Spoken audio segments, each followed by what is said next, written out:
রাতের বেলায় ভিডিও ছেড়ে আমি নাকি টাকা ইনকাম করছি, একজন আমাকে কমেন্টে লিখেছে। আচ্ছা, আপনি যে কিরকম ধরনের মানুষ সেটা আপনার কমেন্টটা দেখেই বোঝা যাচ্ছে।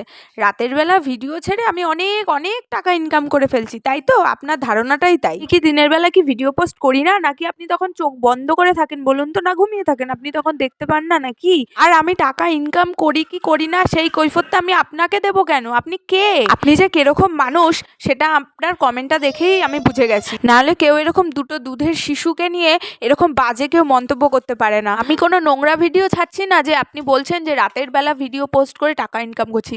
আমার মিঠি মিঠাইয়ের আমি কি ভিডিও পোস্ট করি না করি সেটা আপনি আমার অ্যাকাউন্টে গিয়ে দেখে আসুন, তাহলেই বুঝে যাবেন। ঠিক আছে? এরকম না দেখে শুনে এরকম কাউকে বাজে এরকম মন্তব্য করবেন না। আপনার ঘরেও তো আপনার মা বোন আছে, আপনি কি আপনার মা বোনকে এই কথাটা বলতে পারবেন? তাহলে ভেবে দেখুন তো, অন্য একজনকে এরকম কথা বলছেন তার কিরকম লাগবে। তাই অযথা কাউকে ভালো যদি কথা বলতে না পারেন তাহলে দয়া করে এরকম বাজে ধরনের কমেন্ট কাউকে করবেন না। আর আমার ভিডিও যদি আপনার ভালোই না লাগে তাহলে দেখবেন না, কিন্তু এরকম বাজে কমেন্ট করবেন না।